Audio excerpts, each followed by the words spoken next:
out your ah a little. 1, 2, 3.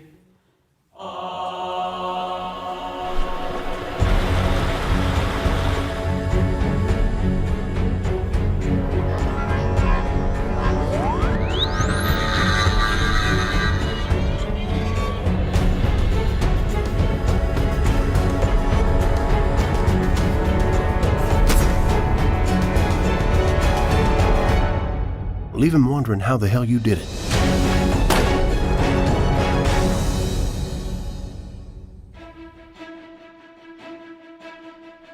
The process of making sounds for games has actually gotten easier over the years. The challenge is that we need massively more sounds. We have much more complicated engines and interactions and gameplay mechanisms, and you can make no assumptions about how that's going to be heard by the player. You've got sound effects, which may be something that's pre-existing, or maybe sound design elements that are implemented in cinematics or in the gameplay. There's Foley, things that are actually recorded. And then there's the music, which obviously has a lot to do with the mood and the feel and the experience that the player has as they go through the game. And then all of that's mixed together in either real time through the gameplay, or in cinematics it may be pre-mixed. Isn't this airborne-ship? Is it? The thing that's most important to us as an audio team is making sure that the person is always hearing the most important thing in the game at the time they're supposed to hear it. So when you're firing your gun, that should be the most important thing that you hear in the game. We found some contacts that allowed us to go to a very remote area of an Air Force base outside of Las Vegas and be able to record some awesome stuff. It was a fantastic trip. Rolling, yeah. We just said, let's record as much varied stuff as we possibly can because we'll find a use for it. See the crosshair? Yeah. We recorded about 20 plus different types of weapons, from like World War I machine guns to 50 cal sniper rifles. One of the cooler things that we did, which I had never heard about before, was some stuff called tannerite, which is used in sort of target shooting at long distances. And it's two powders that you mix together. You can drop it on the ground, you can shoot it with a .22 and it's fine, but if you shoot it with a high power rifle, it goes kaboom. We basically used that as was the basis of all of our grenade sounds in the game. It was amazing, it was awesome. One of our contacts here at Bungie runs a couple different machine shops. We're recording anything from lathes to blow torches. There's a stamper machine that was actually punching out circles of like half-inch sheet metal.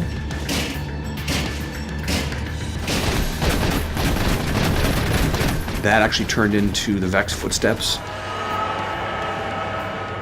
Anything we could find, we just like basically going to a place that had lots of machinery and saying like, make that go, and we'd record it.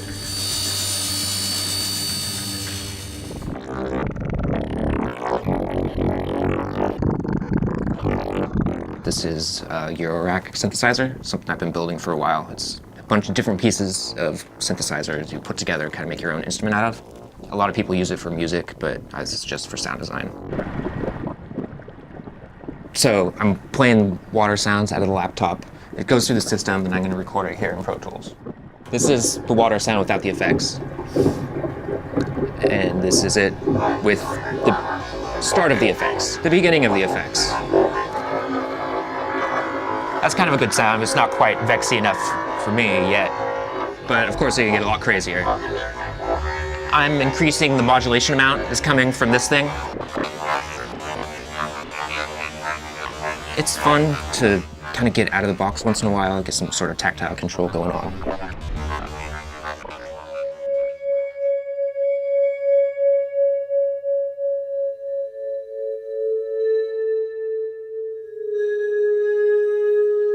This is actually my instrument. It's called a vibraphone, and normally when you play this, you play with mallets, and so I'm actually using a cello bow.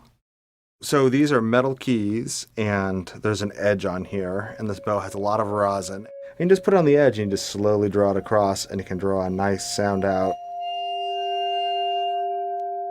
We want to try and get just some things that we can use for like energy or magical tones. Like if you've been through the fallen transporters or elevators, we'll actually have some of the sound mixed into them. I designed this little device. It's essentially a guitar pickup without a guitar. If you play guitar, you know that if you walk with your guitar in front of a light, there's this hum. Most people think that's a bad thing. And what I did was essentially embrace that interference. It's all over the Fallen stuff, but the Stealth Vandal is really, when he's invisible, you'll hear a lot of this crackling and these bizarre melodic tones. That's the interference.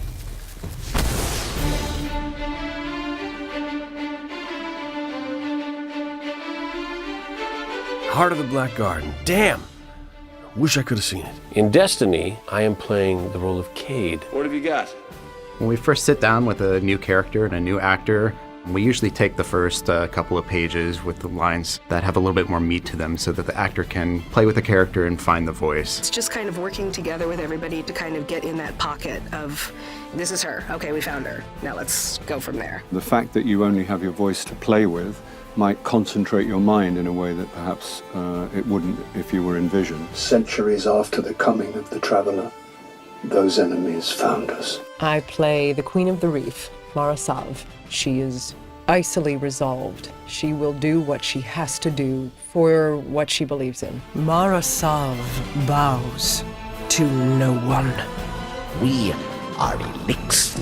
The kind of gravel and some of the odd little ornaments that I added into it, I want to go for something that has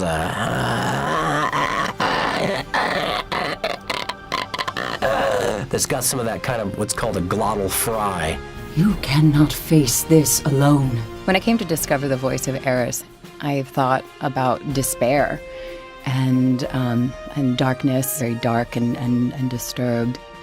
And sonically, that just put it in a low register for me, like almost like a soothsayer, so to speak. I will not fail. War is the only constant, Guardians. Transmission received and verified. You're still in this fight. Unit 9940 GM, ready to help. If the Queen wants it, then do it. You've changed everything, Guardian. For organic life to persist, it requires constant adaptation. You have a stack of lines to say so that they have options for each one. Is it going to be a little more uptight? Is it going to be a little more relaxed? Do they have the options they can slide in there? Don't look at me. Better say something. Don't look at me. Better say something. Dynamic dialogue is a really cool thing because what we can do is create a bucket of 4 or 5 different lines. You say each one in a couple of different ways. Game decides that one of those lines needs to be played, it'll just pull one of them randomly. Let's get started. Am I standing next to them? Have I run off across the map? Are we in combat? Are we not in combat? As a player plays that more than once, they won't hear the same dialogue every time. You don't necessarily have a concept of a take is a take. A take is a piece that you can make into a different take sometimes because it turned out you needed something later, long after the session that you thought you were gonna need. I hope we can hunt together again someday. I need to hear something good. Anything. To what do we owe this honor? That's one of the hardest parts about being able to put together dynamic dialogue in a game is making sure that the actor stays consistent. Last call. Closing down. End of shift. So that this line can follow that line, can follow that line, and it all makes sense. I understand. Your Grace. Good luck.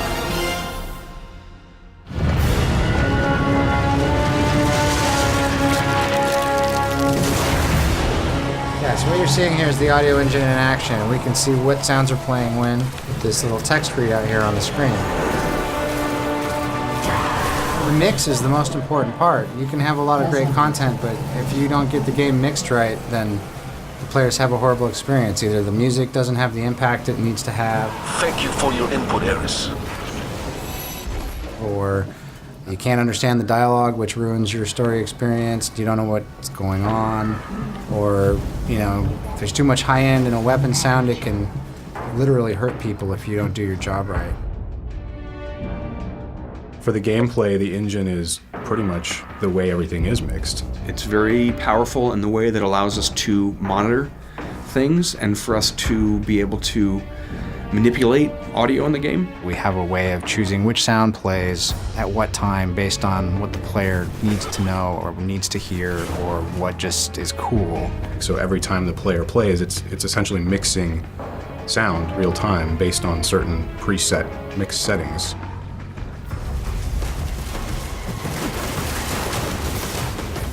What we see right here is basically all the emitters I'm playing in the world. They kind of vary in color. It's telling me the state that they're in. Some of them that are gray, for example, I've totally turned off because they're too far away or not important enough.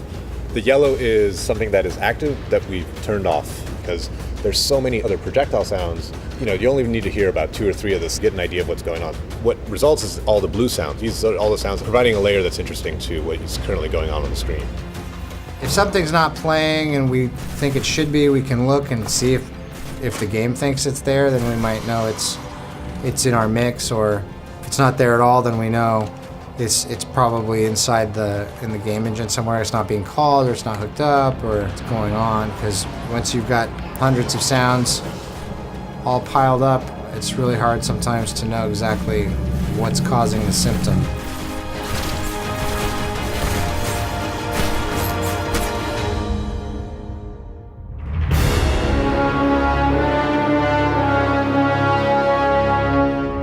Destiny has such a sweeping story. The music that's tragic, it's epic, and it continues to evolve over time. With the first Destiny, we were maybe a little more on a grand scale, whereas on Taken King, we went a little more personal and dark. Music helps the sound of the game by scoring the emotion of the experience. Slayer of my son! Hopefully without doing it so overtly that people know what's happening. You want to give it a bit of a tilt in the direction. If it's dark, you want the music to kind of push it in that direction. When we very first started writing for Destiny, we didn't really know yet what the world was. I mean, we're using MIDI instruments or sampled instruments or whatever just to get the ideas across. We'll sketch out a piece of music that you can actually hear, and then oftentimes that will get re-recorded later with live musicians.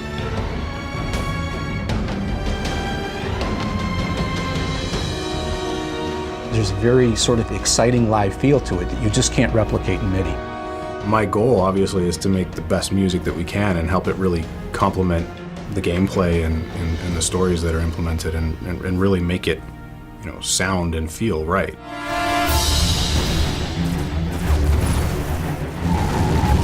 Yes, and a lot of the music plays under guns firing and bombs going off and all that stuff, but that's the game biz, man. That's okay.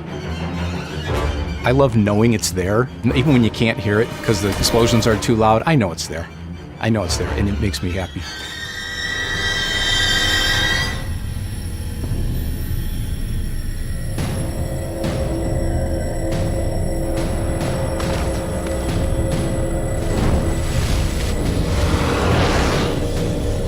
I love that C. Paul and a few others totally went balls to the wall on a bunch of different levels and sort of took Bungie music in a way that we haven't been to in the past. If you've played any of The Moon, you get a little of this going on. It's like Marilyn Manson meets EDM is how I saw a fan that played the beta describe it. Yeah, that works for me. It meets Marilyn Manson. I call him C. Paul Resner at the moment. Don't tell him I said that.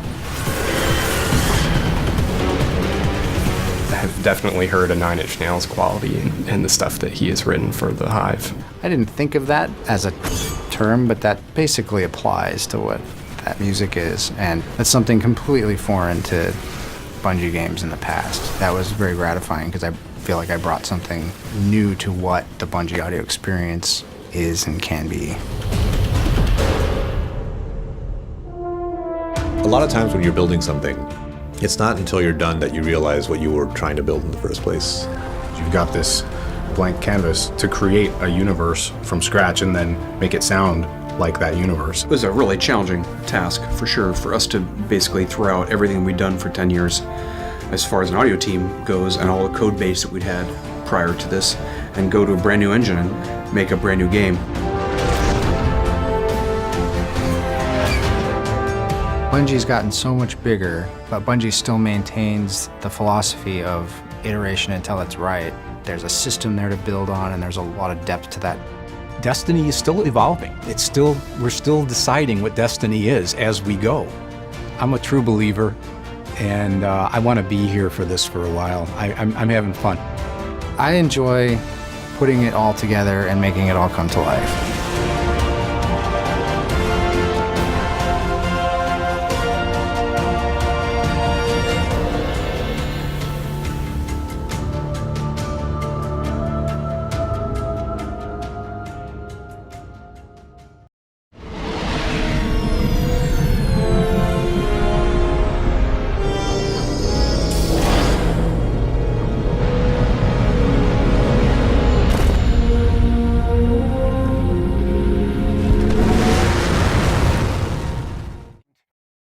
Interest in tech, Cade?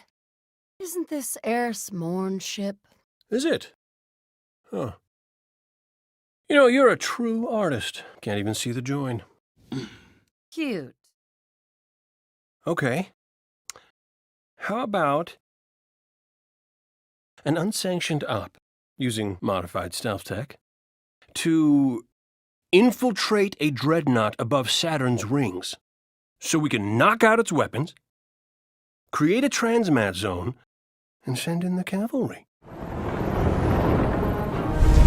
I think they can see us!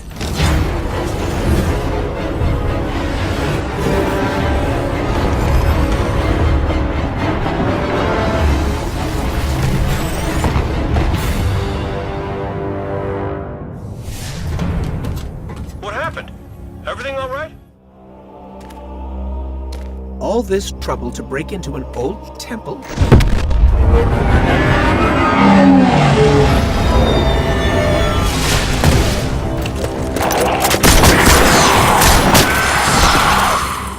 What have you? Stop. Look. Long story, and it may look like I don't know what I'm doing, but I do. Okay? Maybe not. It doesn't matter. Killing the power source at the origin point should break the loop and get me out of the portal system. Have you got that? Say you've got it. Say something! Fine, I'll say it. We got it, Cade. Now, how did you... Oh my cotton socks! Did you not hear what I just said? Hey, down.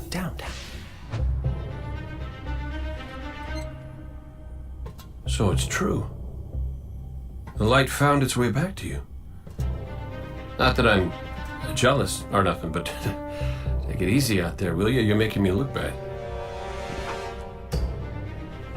What, may we ask, were you going to do with a Vex teleporter? Get up close and personal. Go! Put a bullet in his head. Then maybe eat a sandwich. And it is pointed directly at our sun. Hey, easy. You're gonna blow a bulb. Zavala has a plan. He needs you, Cade. Yes, well, Zavala always says he has a plan, but sometimes he just... Wait. Zavala said he needs me? As in you heard those exact words coming out of Zavala's mouth?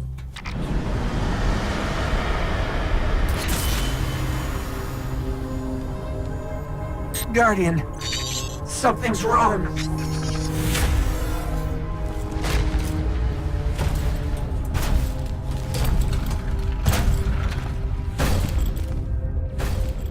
Do not look at me, creature. You are weak, undisciplined, cowering behind walls. You're not brave. You've merely forgotten the fear of death. Allow me to reacquaint you.